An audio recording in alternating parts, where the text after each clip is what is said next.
आपको बता दें कि एसआईआर में संशोधन के लिए लगभग 41,000 लोगों को नोटिस दिए गए हैं, जिनमें कि एसआईआर में संशोधन होना है। वहीं विकासनगर क्षेत्र में भी बूथ बनाए गए हैं, जहां पर मतदाता अपने नाम, जन्मतिथि और अन्य किसी कारण से उन्हें नोटिस प्राप्त है, इसका शुद्धिकरण कर सकें, इसके लिए पहुंच रहे हैं। आपको बता दें कि नगर पालिका में भी सुनवाई का कार्य चल रहा है, जिसको लेकर नगर पालिका के अधिशासी अधिकारी के द्वारा बताया गया, जिनके नाम और अन्य किसी वजह से कमी पाई जा रही है, उनका शुद्धिकरण किया जा रहा है। खंड शिक्षा अधिकारी का भी यही कहना है कि कांग्रेसी नेता विपुल जैन ने कहा कि मतदाता परेशान हो रहा है, लाइन में लग अपने नाम को शुद्ध कराने के लिए परेशान हो रहा है। वहीं उन्होंने भाजपा सरकार पर भी सवाल खड़े किए। वहीं कांग्रेस के पूर्व कैबिनेट मंत्री नव प्रभात ने भी एसआईआर की प्रक्रिया पर भाजपा सरकार पर सवाल उठाए हैं। देखिए, यहाँ पर आपने देखा होगा कितनी लंबी लाइन यहाँ लगी हुई है।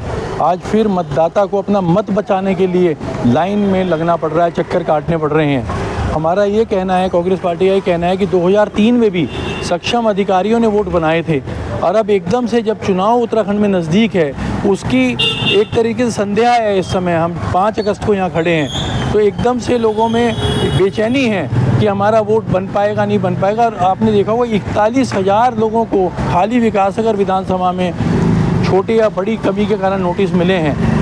और एक और महत्वपूर्ण बात यह है कि जितने भी BLOs या सक्षम अधिकारी यहाँ पर त्रुटि दूर करने के लिए कागज़ ले रहे हैं, वो मात्र उन कागज़ को अटेस्ट कर जिला निर्वाचन अधिकारी को भेजेंगे, और जिला निर्वाचन अधिकारी तय करेंगे कि किसका वोट रहेगा, किसका वोट नहीं रहेगा।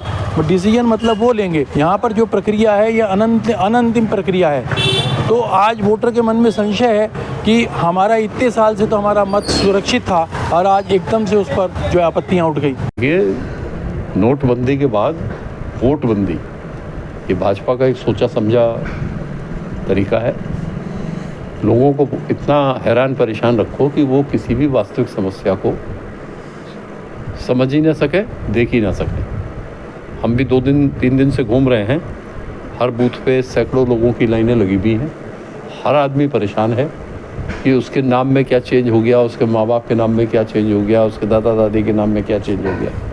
वो चीज़ें दिखाई दे रही हैं, पर हम इसलिए सजग हैं कि हम नहीं चाहते कि इनको कोई धांधलगर्दी करने का मौका मिले। तो कोशिश करेंगे कि पूरी सुनवाई जितनी हो सके, जहाँ पे मतदाता हमसे थोड़ा भी कोऑपरेट करेगा तो हमारा BLA उस सुनवाई को कराएगा जरूर। जैसे कि सर 2003 में वोट डाल चुके हैं, आज वो भी लाइन में लगे हुए हैं। उस समय वो गलत थे या आज वो गलत हैं, और अगर वो गलत थे तो क्यों गलत थे, किसकी वो गलती थी? भाई लोग वही हैं, डॉक्यूमेंट वही है, सब कुछ वही है। वो आदमी 2003 में वोट डाल चुका है, आज उसको फिर से नोटिस आ गया। और नोटिस में सबसे बड़ी जो मुझे दिक्कत यहाँ पे लग रही है जी, नोटिस का कोई मौके पे निस्तारण नहीं हो रहा है। ये आपसे 2 कागज ले रहे हैं। नोटिस के प्रकार भिन्न भिन्न है, किसी का विसंगति है, किसी का पीछे से मैपिंग नहीं हो पा रही है, मतलब मल्टीपल कारण है नोटिस के। मगर उसका सॉल्यूशन सिर्फ एक ही है कि आप 2 डॉक्यूमेंट अपने ले आइए और आपका हो गया। वो डॉक्यूमेंट लेके आप रख ले रहे हैं, हमें नहीं पता कि वो निस्तारण हो गया या नहीं हो गया। जो नेक्स्ट आपकी सूची आनी है उसमें फिर से वो नाम नहीं आए तो फिर हम क्या कर पाएंगे? जैसे कि पहले तो मैं ये बता दूं कि हमारे यहाँ विकासनगर में जो अशुद्धियाँ सहित जो नोटिस इश्यू हुए हैं, वो लगभग 41,000 के आसपास नोटिस इश्यू हुए हैं। उसमें बहुत किसी की जन्मतिथि में माता के और पुत्र के उसमें जिसमें 50 साल से ऊपर का गैप है, या इसके अलावा किसी के नाम में कोई अशुद्धियां हैं, किसी की जन्मतिथि में कोई अशुद्धियां हैं, वो नोटिस दिए गए हैं। लेकिन किसी को घबराने की आवश्यकता नहीं है। वो अपने संबंधित अभिलेख, हमारा प्रतिदिन सुनवाई हो रही है, अलग अलग बूथ में भी हम सुनवाई कर रहे हैं। लगभग प्रतिदिन 25 बूथों में सुनवाई हो रही है। और अगर किसी कारणवश वो सुनवाई के दिन नहीं आ पाते हैं तो 23 तारीख तक का हमारे पास में शेड्यूल जारी हुआ है, जिसमें बूथवार जो AER हैं वो सुनवाई कर रहे हैं। हमारे विकासखंड में भी सुनवाई हो रही है, तहसील में भी हो रही है, और नगर पालिका में भी हो रही है, और इसके अतिरिक्त जो बूथ दूर दराज के हैं वहाँ पर भी सुनवाई की जा रही है।